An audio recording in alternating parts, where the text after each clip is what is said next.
काय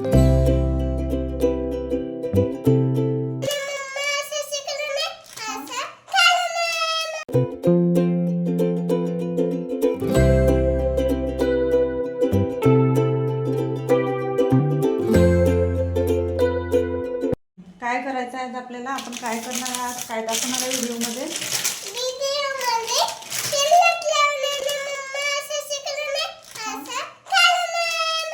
असं लावून असं काढणार आहे. तर हृदयाने सांगितल्याप्रमाणे हृदयाची मम्मा असं लावून असं काढणार आहे. तर हे वॅक्स मी करणार आहे. तर हा डबा काढल्याबरोबर हृदयाचं याचं काय करावं लागते आणि काय करायचं आणि काय करायचं, दुखते ना. चला, हृदयाने तर सांगितलंच आज मी काय करणार आहे. तर चला व्हिडिओला सुरुवात करते. आधी हे गरम करून घेते आणि वॅक्स अप्लाय करायला घेते. Hello and welcome back. कसे आहात तुम्ही सगळे? आय होप तुम्ही सगळे मस्त असाल, मजेत असाल आणि स्वतःची काळजी घेत असाल. चला तर मग आजच्या एका नव्या कोऱ्या व्हिडिओ व्लॉगला सुरुवात करूया.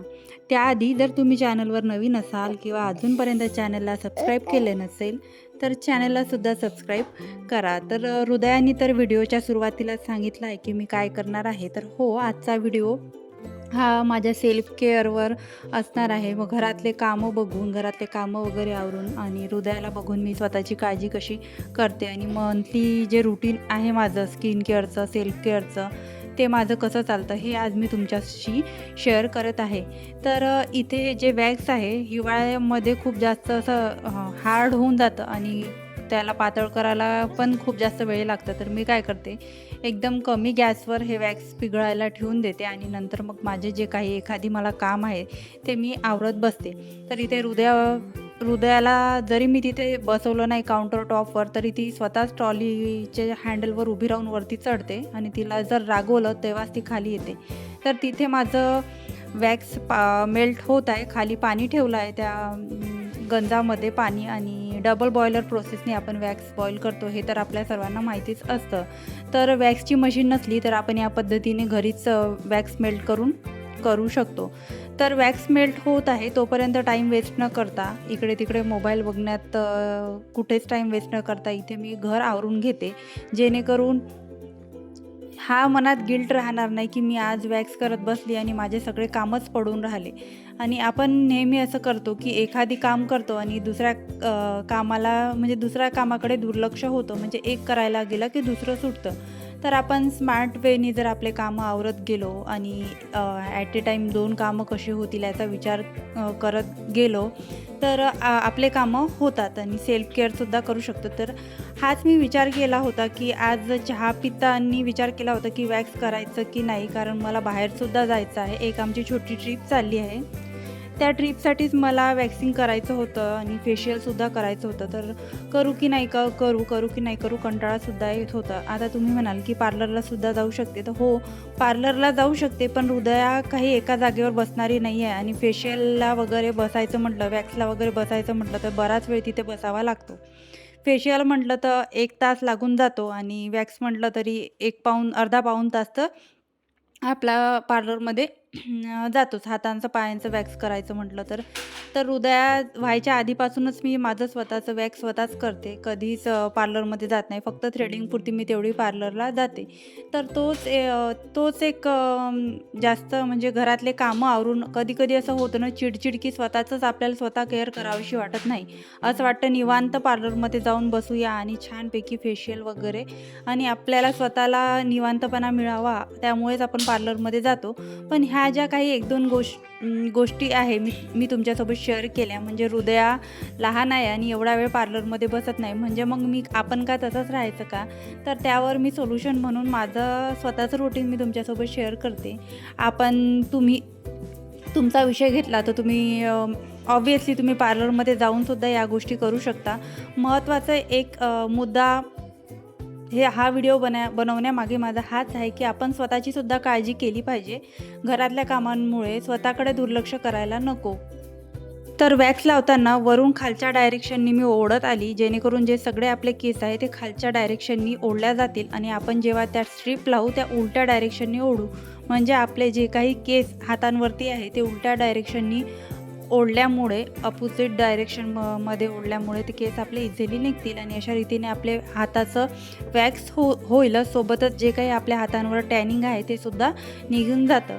स्पेशली वॅक्स फेशियल ह्या सगळ्या गोष्टी आपण हिवाळ्याच्या दिवसात केल्या तर खूप चांगलं राहतं. त्यामुळे जे आपला हात टॅनिंग आहे, ड्रायनेस आहे, डलनेस आहे ते सगळं निघून जातं. आता तुम्ही म्हणाल हिवाळ्याच्या दिवसात कुठलं टॅन येते, तर माझी स्किन अशी आहे की मला हिवाळ्यामध्ये टॅन येते आणि उन्हाळ्यामध्ये मी ग्लो करते. तर असं असल्यामुळे मला खूप जास्त ड्रायनेस आणि टॅनिंग हिवाळ्यामध्ये येते. तर माझं हिवाळ्यातलं रुटीन फिक्स आहे की मंथली वॅक्सिंग करणे आणि स्किन केअर करणे, नाहीतर ड्रायनेस येतो.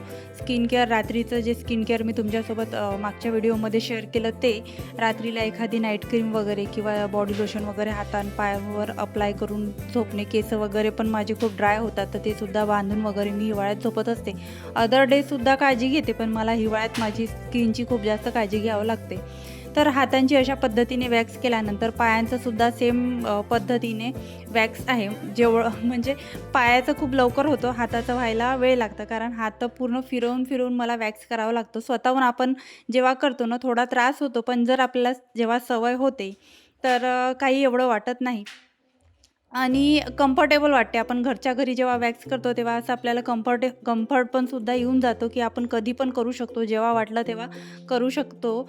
तर पार्लरमध्ये जाताना सुद्धा आपल्याला घरातल्या बेसिक गोष्टी तर करून जावंच लागतं. फक्त आपल्याला तिथे गेल्यावर रिलॅक्स असतं, सगळं त्या आणून देतात आणि सगळं बसून सगळं आपल्याला करून देतात. फक्त तेवढा एक फरक असतो. तर पायांवर पण खूप जास्त टॅनिंग आली होती, तर पायांचं सुद्धा म्हणजे जो आपला पाय असतो समोरचा भाग, तिथे सुद्धा खूप जास्त टॅनिंग आली होती, तर ते सुद्धा क्लीन केलं आणि अशा पद्धतीने जिथे काही वॅक्सचे डॉट होते ते सगळे वेचून घेतले. त्यानंतर मस्तपैकी फ्रेश होऊन गेली आणि हात पाय सगळे वॉश करून घेतले. साबणाने काही वॉश केले नाही, इझिली आपण पाण्याने जरी वॉश केले तर हातपाय वॉश होऊन जातं आणि जे काही चिकटपणा आहे ते सगळं निघून जातं. साबण वगैरे लगेच आपण लावलं वॅक्सिंग नंतर तर जास्तच आपल्याला ड्राय अशी स्किन वाटते. तर तुम्ही बघू शकता हात लगेच जेव्हा आपण वॅक्सिंग करतो तर हात एकदम छान वाटतात आणि शाईन करायला लागतात. पायाचं सुद्धा बघू शकतात. पायांवर खूप टॅनिंग आली होती, सगळी डेड स्किन सगळी निघाली आहे आणि टॅनिंगसुद्धा निघालं आहे. बऱ्यापैकी छान वाटत होते पाय. त्यानंतर जे काही पसारा आहे, हात जो वॅक्सचा डब्बा आहे तो खूप घाण होऊन जातो, यालासुद्धा पुसून ठेवणे आवश्यक आहे. हा मी 50 की 60 रुपयाला डबा मार्केटमधून विकत आणला आणि त्या मधून याच्या आधीसुद्धा मी हातांचं पायांचं वॅक्स केलं होतं आणि आता हा सेकंड टाईम आहे आणि थर्ड टाईम पण याने आरामात माझं वॅक्स हातांचं पायांचं होतं. आणि तेच जर मी पार्लरमध्ये गेली असती तर इझिली, मला माहीत नाही वॅक्सचे रेट काय आहे, तरी मी 60 रुपये जरी पकडले असते तरी 120 रुपये माझे आरामात गेले असते. त्याचबरोबर फेशियलचे सुद्धा जरी माझी जवळची किट असती तरी मला तिथे 300 रुपये, आपण जर आपली किट घेऊन गेलो तर 300 रुपये आमच्या इच्छा ज्या पार्लरवाली ताई आहेत तर त्यांच्या मेहनतीचे घेतात. तर ते सुद्धा पैसे वाचवल्याचा सुद्धा आनंद असतो की नाही, आपण घरात राहून आपण जे काही आपल्याला येतं त्यामधून आपण थोडेसे घरासाठी पैसे वाचवले.